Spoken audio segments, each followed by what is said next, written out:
rucher de Léa et Lohan, présente-nous un petit peu. Je suis un petit apiculteur. Tu te dis berger même, Ouais. plus qu'apiculteur. Et ouais, je suis un berger parce que je suis là pour veiller à ce qu'elles aillent bien, à ce qu'elles manquent de rien, comme un berger, avant même de faire du miel. Donc Yannick, Oui. tu prépares... L'enfumoir. Pourquoi on les enfume? En fait, le fait d'enfumer à l'entrée de la ruche, ça déclenche un réflexe. Elles rentrent dans la ruche, elles vont se gaver de miel, D'accord. voilà, dans le jabot.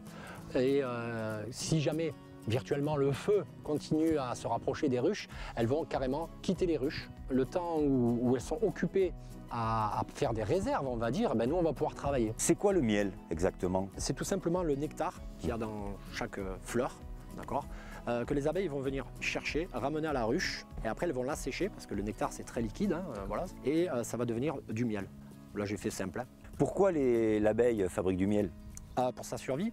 Donc vous lui piquez un petit peu tout son travail. Ouais, souvent les gens nous disent ça. En fait, il faut savoir qu'on a la ruche, on a vraiment la ruche comme on les voit là.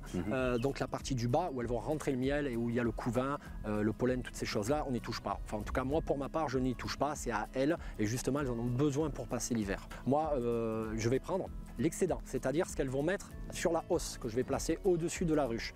Si elles me mettent du miel là-dedans, bah, tant mieux pour moi, j'aurai un peu de miel. Voilà. S'il n'y en a pas, il n'y en a pas. Là, tu vois, là, c'est rempli de miel. C'est beau. Il n'est pas encore operculé. L'opercule, c'est quand elles le ferment en fait avec la cire naturelle, leur cire, les cadres. Alors, on dit que le miel est bon et assez séché quand c'est operculé.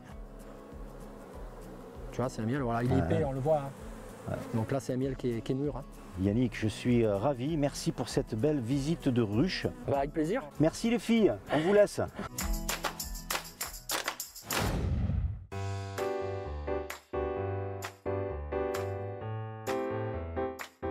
Bonjour Jeanne. Bonjour Bruno. Alors dis-moi, le miel, qu'est-ce que ça t'inspire? Alors on va travailler autour de la pintade, un filet de pintade. Ok, on commence par quoi? On va commencer par la pintade Un peu de sel. et du poivre. Alors là, on assaisonne avant de cuire. Moi j'aime bien assaisonner avant et après. De l'huile d'olive, bien évidemment, Eh oui. dire. On va marquer le filet. Ouais. On va venir ajouter le miel. Bon, c'est une demi-cuillère à soupe quoi. Ouais, à peu près. Ensuite on va ajouter un petit peu de sauce soja, D'accord. un petit peu de vinaigre. Ok. On nourrit le filet. On pourrait faire ça avec un magret aussi, non? Complètement, Ça va être terrible. On déglace avec du jus de citron. légèrement. Et on continue à nourrir la bête. Voilà. Donc c'est important de bien arroser quand même. Hein. Ouais, tu vois, tu veux que ça soit vraiment caramélisé tout autour, quoi. Bien nappé. On va le laisser reposer. Ok. Oui, important. Et on va hein. oui, du repos. Normalement, en général, on Bruno. dit autant de cuisson, autant de repos. Hein. C'est ça? C'est ça. C'est exactement ça. Et on va préparer les petits légumes qui vont aller avec. On va ajouter un petit peu de radis. On va assaisonner un petit peu de jus de citron. Là, tu mets un petit peu d'huile pimentée, c'est ça? Yes. On va venir trancher la volaille. Qui a bien reposé. Oui. On va dresser? C'est parti. Allez. Que c'est beau. Là, on va ajouter les grenades. C'est acidulé. C'est bon. Le Szechuan. Tout petit peu. Et bien sûr, un petit peu de jus. Un petit trait d'huile d'olive. Un petit zeste de citron vert. Très léger. Ça, c'est magnifique.